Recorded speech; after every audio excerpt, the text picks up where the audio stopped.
These brisket burnt ends are tender, caramelized bites of brisket point that melts in your mouth. It's like candy for grown-ups. So the first thing that we need to accomplish in today's video is getting this brisket trimmed up and ready for our burnt ends. We're gonna trim this brisket the same way that we do when we smoke the whole piece together, except this time we are going to take out a piece of fat that runs in between the flat and the point. Now we are still gonna smoke them together. I'm not gonna separate it completely, so let's get started.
So as you guys see, we have our brisket rounded out that flat, got the point rounded out. I took a nice little bit of this knuckle off at the bottom, so that way we lay nice and flat. So now our next goal is we wanna get this layer of fat, it's about that thick, and we're gonna trim the top and the bottom to separate the flat from the point. This part of the meat that you see right here is the flat. This is gonna be the leaner portion. This is the part that I like to use for chilies, tacos, whatever you're gonna be mixing with stuff. And this down here is the really fatty meat. You could see by the marbling, we're gonna make our burnt ends out of the point. So I'm gonna show you guys how to do that now.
So now that we have all of the fat trimmed out between our flat and our point, we are gonna go ahead and season. And for today, I'm gonna be using Killer Hog's TS brisket rub. It has a lot of coarse salt, coarse black pepper, and some good garlic notes in there. This has really good flavor for brisket. Coarse seasonings give you a really nice bark. Salt helps you tenderize the meat, lock in moisture. But me personally, my favorite when I'm eating big pieces of beef specifically is I like a lot of pepper.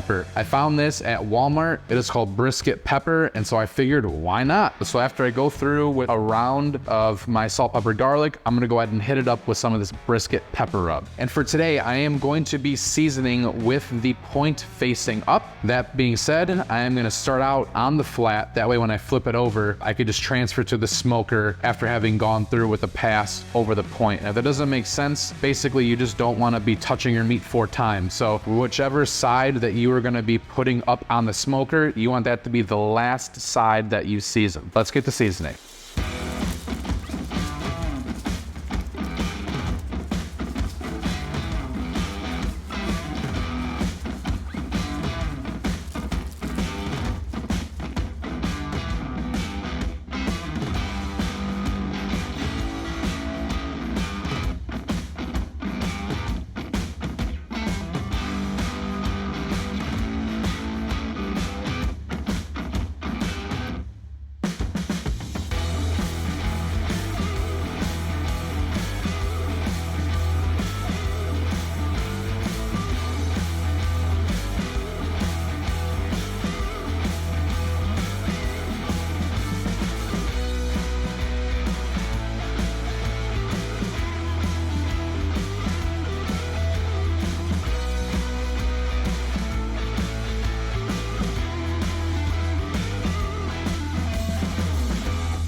We're out here at my Rectech 1250. We got it cranked up to 180 degrees on the low smoke setting using the hickory blend from Pit Boss. It's a blend of hickory and oak pellets. I'm gonna let this brisket hang out on my smoker for 12 hours in that extreme smoke mode. I wanna build a beautiful bark, suck in a ton of smoke. What's going on at about 9:30 p.m. I'll come back out 9:30 a.m. and we'll get it wrapped up in some butcher paper. I'm not doing any spritz. So let's go ahead and get our brisket on the smoker, and I'll see you guys in the morning.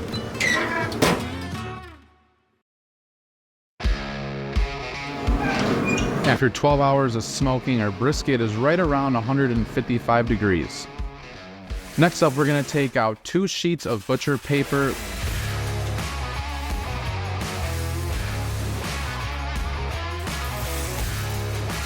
Lay it out on our table, and we're gonna go get our brisket off the smoker.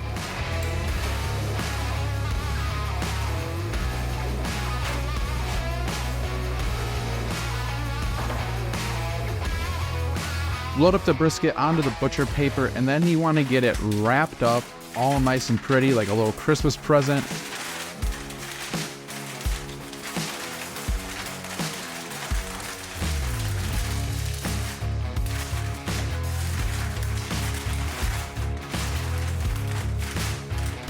And then we're going to go back out to our smoker.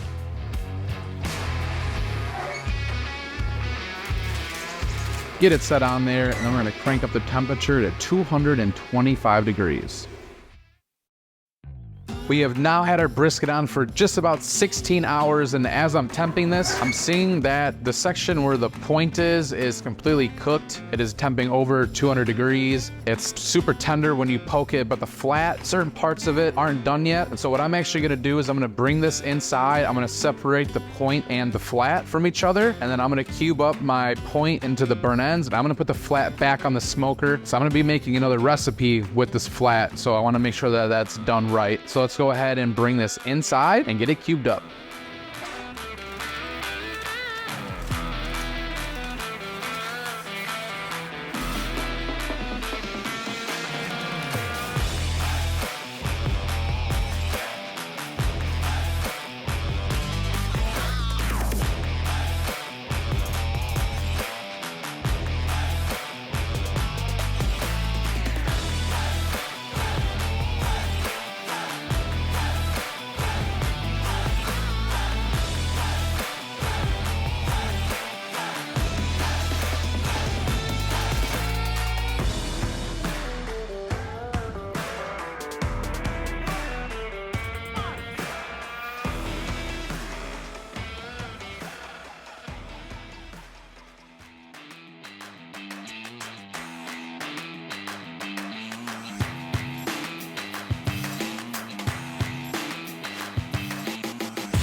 Now that we have our brisket point all cubed up and in our brown sugar, our honey, our barbecue sauce, we're gonna open up our smoker. We're gonna set it back in there, and I'm gonna go as long as I need to make sure that these are super tender, super rich, and I really want that sauce to caramelize on there. Since I'm at a lower temperature at about 225 degrees, I'll probably have it on there for about 30 to 45 minutes. I already got my flat back on there. I'll slice that up for a video in the future. I'll see you guys at the dinner table.